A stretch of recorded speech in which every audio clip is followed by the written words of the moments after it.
Good morning. तो आज हम लोग वैल्यूएशन ऑफ गुडविल का पार्ट 3 करने वाले हैं। इसमें पार्ट 1 में हम लोग ने एवरेज मेथड सीखा और पार्ट 2 में हम लोग ने सुपर प्रॉफिट सीखा।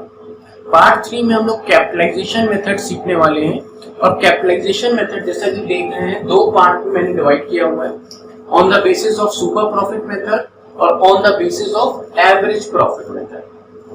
सुपर प्रॉफिट मेथड का कुछ फॉर्मूला मैंने बनाया है, goodwill is equals to super profit multiply by 100 upon NRR, मतलब नॉर्मल रेट ऑफ रिटर्न, और इधर goodwill is equals to capitalized value minus capital employed. क्या मतलब है कैपिटलाइजेशन मेथड का, क्या मतलब है सुपर प्रॉफिट मेथड के हिसाब से और एवरेज प्रॉफिट के मतलब के हिसाब से, ये फॉर्मूला कहां से आया, ये सारी बातें हम लोग स्टेप बाय स्टेप देखने वाले हैं। आओ पहले हम लोग सुपर प्रॉफिट मेथड को समझते हैं।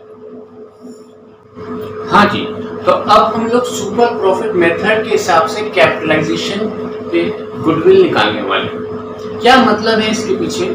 इसके पीछे मतलब ये होता है कि जो आपका सुपर प्रॉफिट आता है उसके पीछे कितनी कैपिटल लगी होती है। जो आपका सुपर प्रॉफिट आता है उसके पीछे कितनी कैपिटल लगी होती है। एक एग्जाम्पल के तौर पे बताऊं, सपोज मैंने एक बिजनेस स्टार्ट किया और उसमें 1 लाख रुपए मैंने लगाया, तो नॉर्मल रेट ऑफ रिटर्न जो है वो मान लेते हैं 20% है।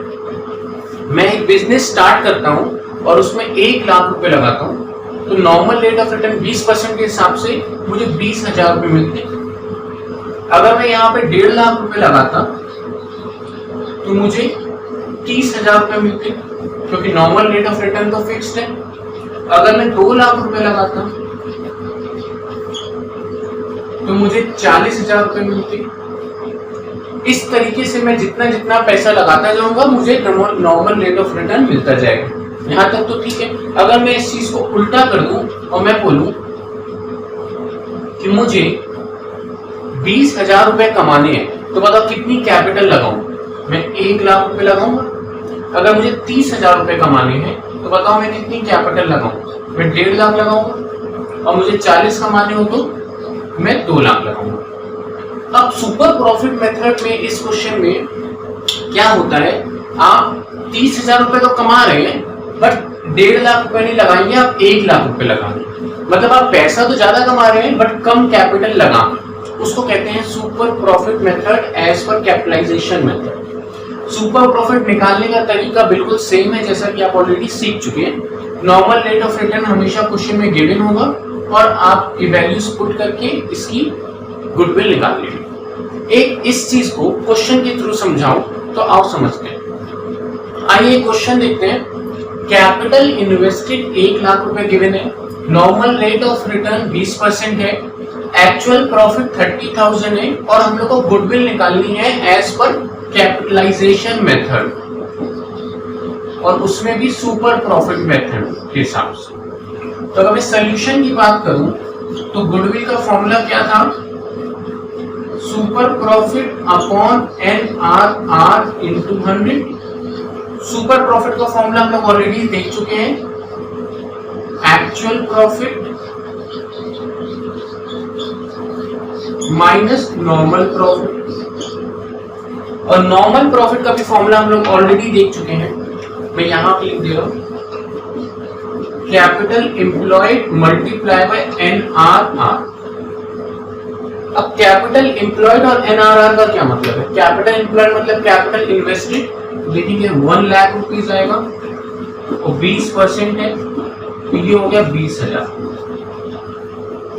तो मैं एक्चुअल प्रॉफिट तो गिवन है क्वेश्चन में 30,000 रुपए माइनस 20,000 रुपए, सुपर प्रॉफिट कितना आ गया आपका 10,000 रुपए।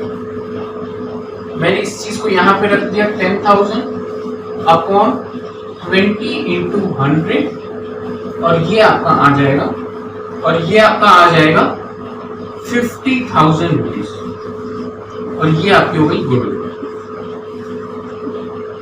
अब ध्यान से देखो, गुडविल आपकी कितनी है 50,000। अब इसका पहले मतलब समझ लेते हैं। आपको प्रॉफिट कितना हो रहा है 30,000, तो यहाँ देखो 30,000 प्रॉफिट के लिए आपको कितनी कैपिटल लगानी चाहिए थी 1.5 लाख रुपए, बट आपने कैपिटल लगाई कितनी है 1 लाख रुपए। तो कितना पैसा आपका बच रहा है? 50,000। यही गुडविल। मैं फिर से रिपीट कर रहा हूँ, 30,000 प्रॉफिट कमाने के लिए हम लोग को 1.5 लाख लगानी चाहिए थी, बट हम लोग ने 1 लाख रुपए ही लगा के 30,000 रुपए प्रॉफिट कमा लिया। तो 50,000 रुपए हमारा as a profit, as a goodwill बच रहा है। ये जो एक्स्ट्रा गुडविल लिया है, जो एक्स्ट्रा प्रॉफिट हमने कमाई है, इसके पीछे का ही रीजन गुडविल है। तो सुपर प्रॉफिट मेथड में कुछ नहीं होता है, फॉर्मूले के बेस पे जाओगे तो बहुत इजी है, बट अगर मैं मतलब बताऊंगा तो इसका मतलब ये है कि जो आप सुपर प्रॉफिट जो आप कमाते हो उसके पीछे की कैपिटल कितनी है, इसको कहते हैं capitalization of super profit method. हाँ, क्वेश्चन नंबर 40 देखते हैं, page number 3.35, TS Grewal 2019 edition में। और जिनके पास बुक नहीं है उनके लिए मैंने ये इंफॉर्मेशन नोट कर ली है। एवरेज प्रॉफिट 4 लाख है, नॉर्मल रेट ऑफ रिटर्न 10% है, टोटल एसेट्स 40 लाख है, एक्सटर्नल लायबिलिटीज 7,20,000 है। ध्यान देना, एक्सटर्नल लायबिलिटीज होनी चाहिए, इंटरनल लायबिलिटीज को कंसीडर नहीं करते। गुडविल फाइंड करना है as per 2 method, capitalization of super profit और super profit method if number of years purchase is 3 years. तो पहले तरीके से करते हैं कैपिटलाइजेशन ऑफ सुपर प्रॉफिट। इसमें क्या होता है गुडविल का formula, super profit upon NRR into 100। Super profit का फॉर्मूला क्या होता है, एक्चुअल या average profit minus normal profit. Average profit तो 4 लाख दिया हुआ है, और नॉर्मल प्रॉफिट का फॉर्मूला क्या होता है, कैपिटल एम्प्लॉयड या capital invested multiply by NRR। Capital employed हम लोग पिछली क्लास में ऑलरेडी सीख चुके हैं, जिसमें total assets minus external liabilities करते थे।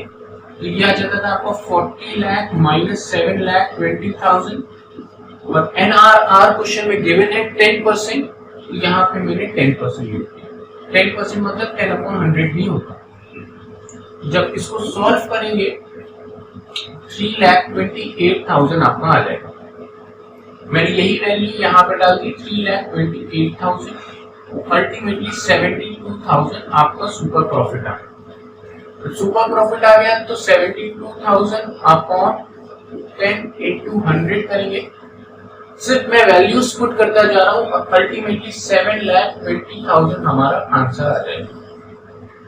तो ये तरीका था as per first, simply formula based concept है।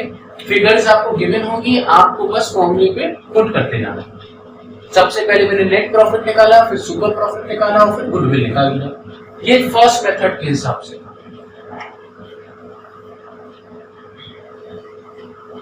अगर मैं सेकंड मेथड के हिसाब से बात करूं, तो सेकंड मेथड में गुडविल का फॉर्मूला क्या होता है, मतलब as per super profit method goodwill का फॉर्मूला क्या होता है,